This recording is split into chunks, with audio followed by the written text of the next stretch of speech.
So the title is Optimal Fertilizer Application Rates in Container Nursery Crop Production. This is through my environment position. So the overall project objectives are twofold. One is to determine the optimal fertilizer or nutrient rates for container nursery crop production using different growing substrates and fertilizer types. And the second one is to develop a fertilizer guide for container nursery crop production to maximize economic return and minimize negative environmental impact from nutrient runoff. So basically, it's we are generating some basic scientific data for future nutrient management, based nutrient management development, either for Canada, even for North America. One thing, after we've been doing this fertilization for a few years, we realized that there's short of this type of basic data. So while we are doing this, the grower can use our results immediately in their operation, but in the long run, it's really to provide all this information for either OMAFRA or Ministry of Environment when they someday looking at how the nursery producers can manage our environment in a better way, but they have to take the reality into consideration, especially the scientific data. So that's the objectives. Year one, yes, the objectives were met. And then from the next slides, I will briefly walk you through what we've been doing. We, over the summer, we set up trials at 3 different sites. Each site have its own objectives. One thing we done is on Vineland campus. We know that the nursery industry is always looking for new products and then also to trying to broaden our market.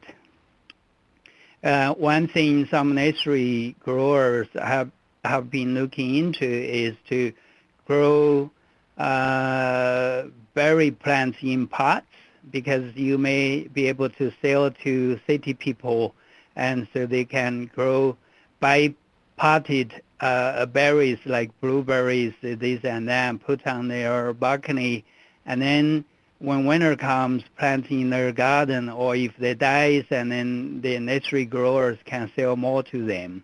And so we thought this is something the industry need. So we did 3 treatments. Basically, we were looking at using conventional growing substrates and fertilizer to produce blueberry. That's the first line. And then also we look at the second 2 lines. That's why I thought it's better if I can point at everything for you. But the middle line you see is that if people want to produce potted blueberry but organically, and there are 2 ways of doing that. One is using solid organic fertilizer, and we developed growing substrates, use cocoa, so it can be certified as organic substrates. You can incorporate and also top dress solid organic fertilizer, and then afterwards you just water your plants, and then you can produce potted organic blueberry. And another one, the bottom line is that, well, some nurseries, if they want to use drip irrigation and just like some greenhouse growers are doing. So if you use liquid feed and apply nutrients through irrigation, and then so we have to use liquid organic fertilizer. So we developed protocols to use both solid and liquid fertilizer for producing blueberries. And next slide, please. So you will see here the first row on the top. The blueberries were growing with conventional substrates and controlled release fertilizer. From left to right, the fertilizer rate increasing, and the middle one is the blueberries fertilized with solid organic fertilizer, and again from left to right, increasing fertilizer rates. The bottom one is the liquid feed, and they all doing different things, but most of them, the middle range rate are acceptable. We are gonna leave them until next, which is this summer. So we will look at their fruit production, and then also the whole appearance to see which one the consumer would like the best. And then so from there, we'll have all the protocols for growers to use for producing potted blueberry for sale, either conventionally or organically. Next one, please. And this one was done at Sheridan Nursery, and it's very different story. And next slide, please. So basically, many nurseries, they grow flowering shrubs in 5-gallon pots and from bare roots. For Sheridan, they've been doing this for many years. They incorporate one fertilizer rate and then just leave them over there and watch them, that's it. But based on our previous research, we feel that, well, the results showed that if you apply the right fertilizer rate, you are able to get certain species to flower earlier and have more flower, which is more attractive. So when it's ready, you can put at the garden center and then people will buy them. But what fertilizer rate is the right one? So we look at using two different fertilizer type. One is polyon, one is multicoat, and we top dress them at different rate.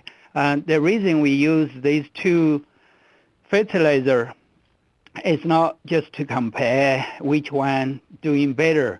The main thing is we use different fertilizer to help the growers to make their decision, because for different reasons, different growers use different fertilizer type. So we are trying to involve most of the fertilizer types.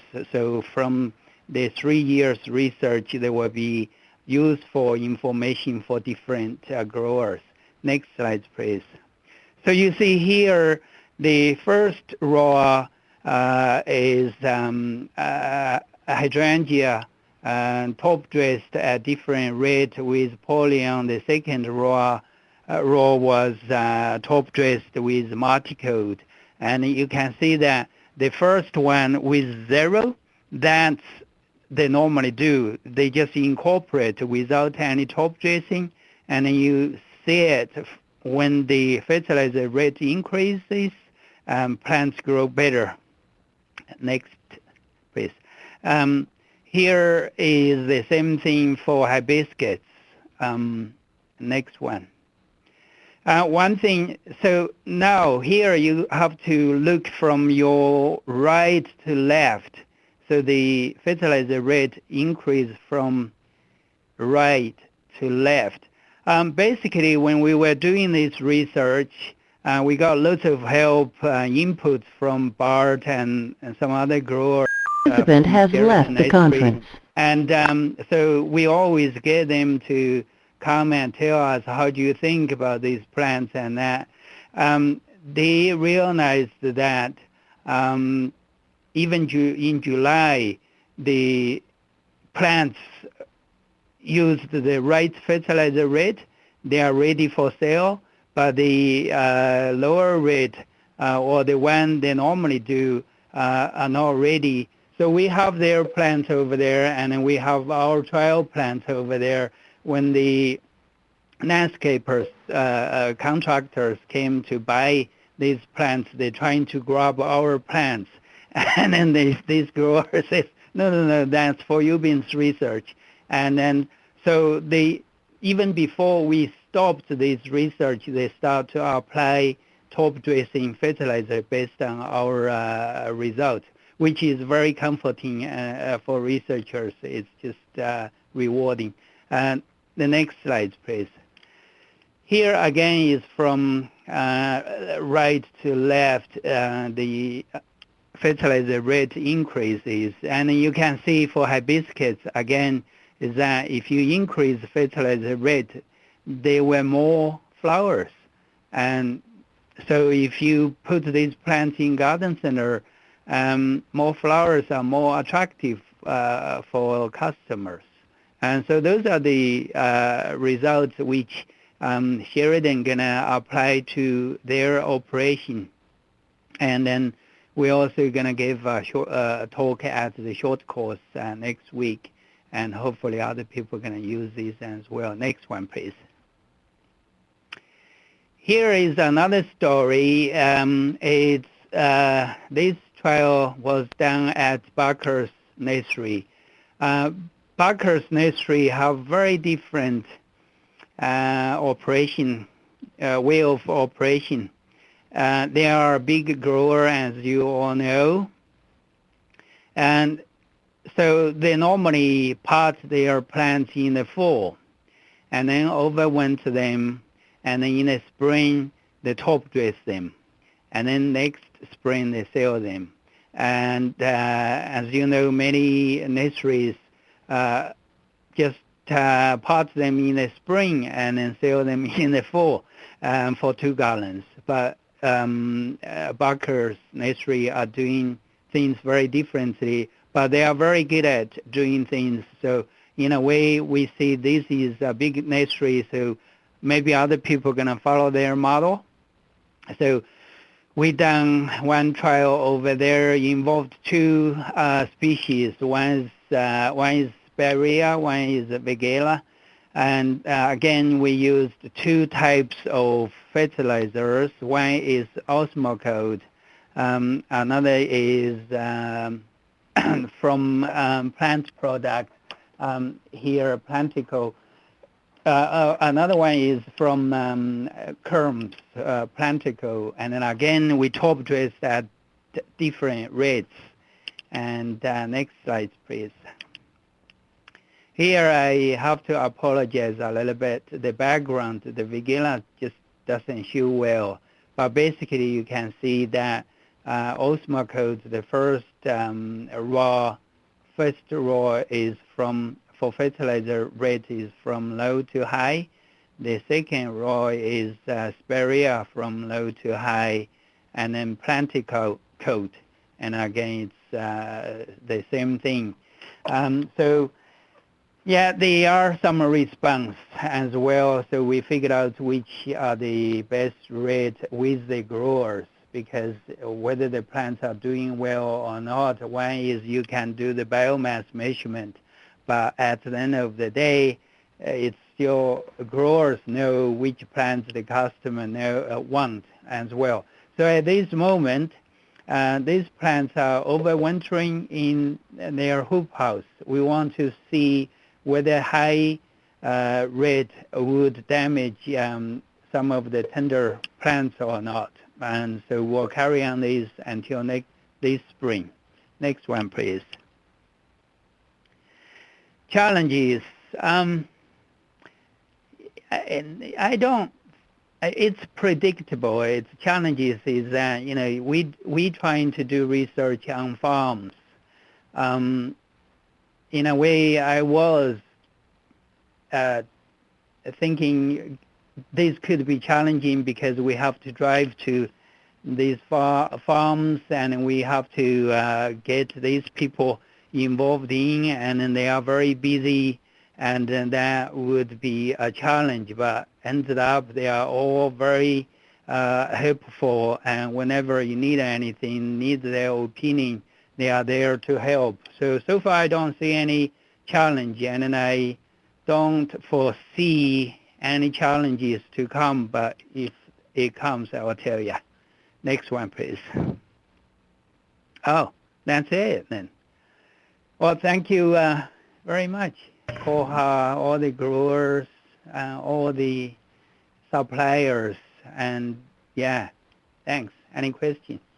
Thanks very much, Youbin. That's you've given us lots of time for questions and keeping us on track here. Does anybody have any questions for Youbin? Youbin, it's Teresa. I'm just wondering, following the others, what are your KTT plans? Oh, could Jason go back?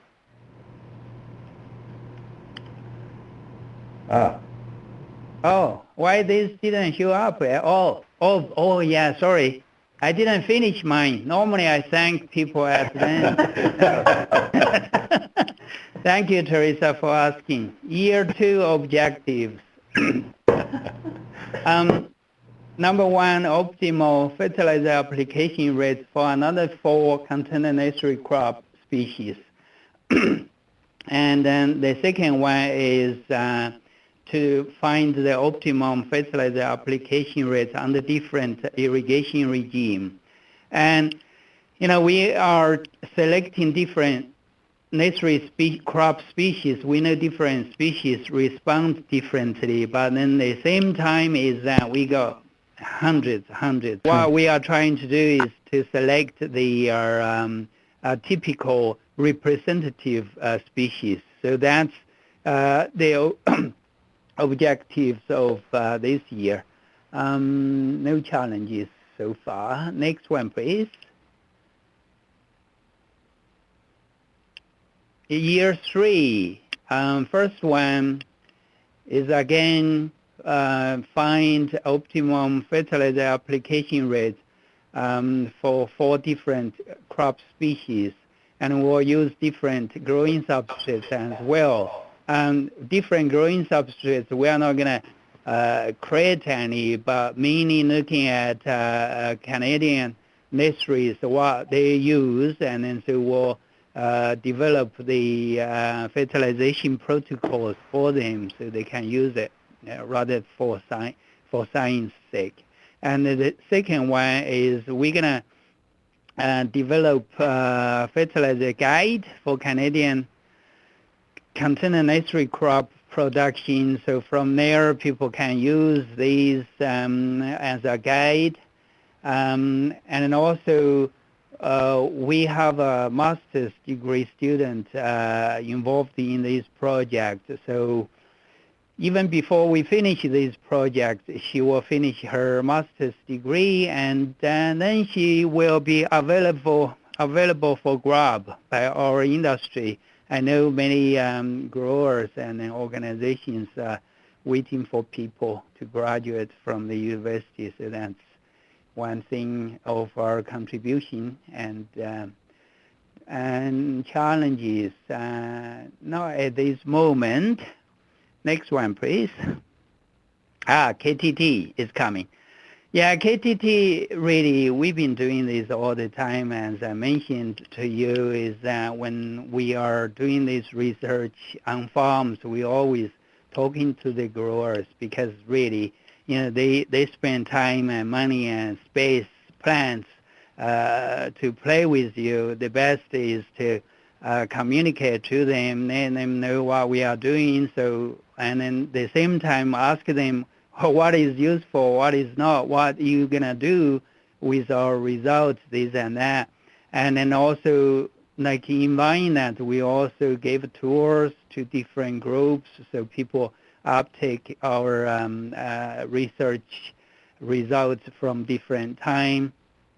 And we also go to different workshops. And for example, the Ontario nursery groups short course every year. They got about 200 people there.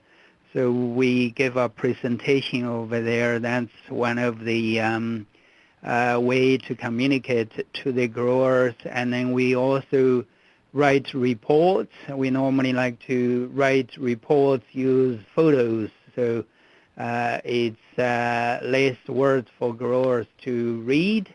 But at the same time, we also, each time after we finish trials, we write scientific publications.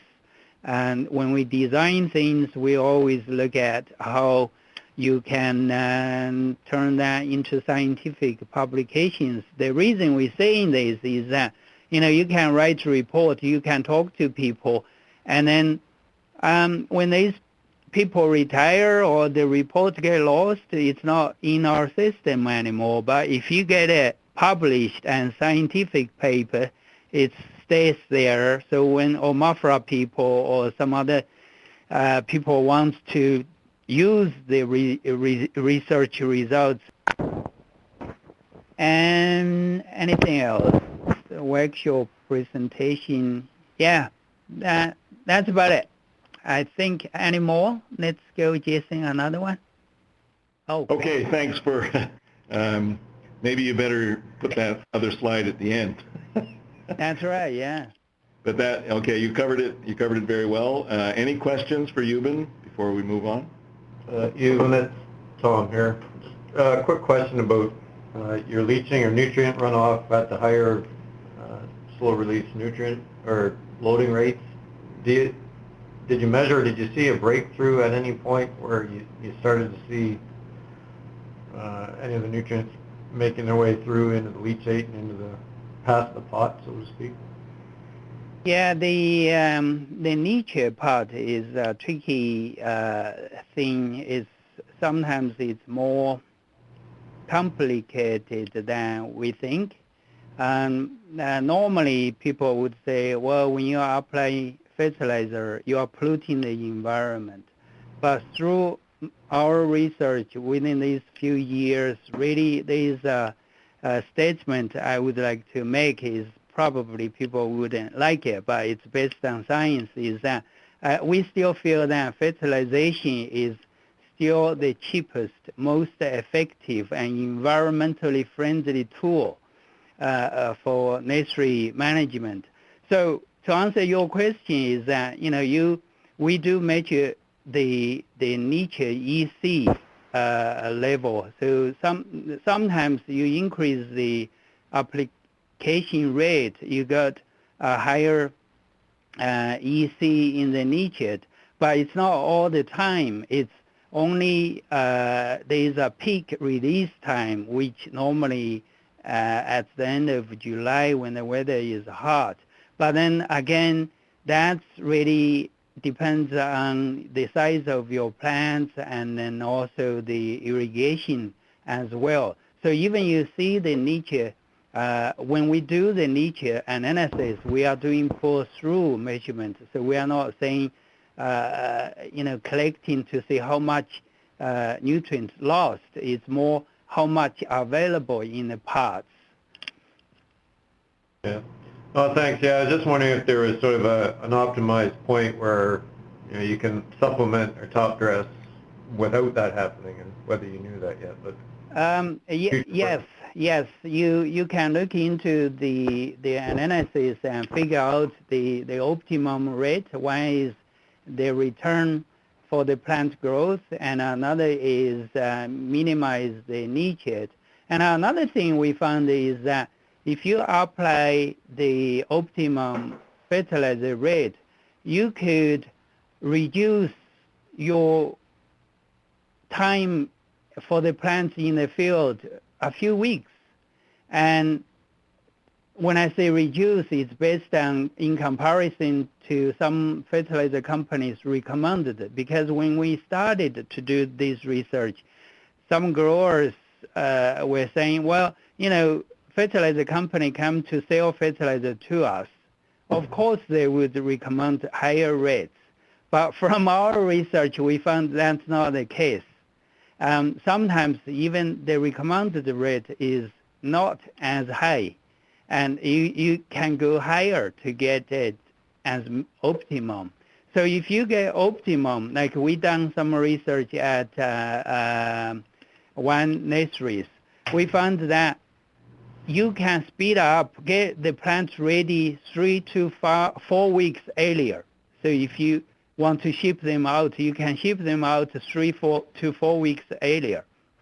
What does that mean is that, normally it's August, plants are big and then they drink lots of water. We calculated the money you save on water is much, much higher, the money you make from saving water, than the fertilizer you applied to each part, which is very interesting, but I didn't put it here.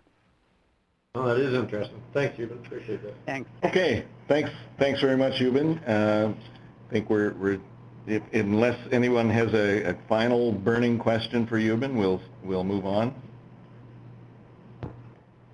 Good.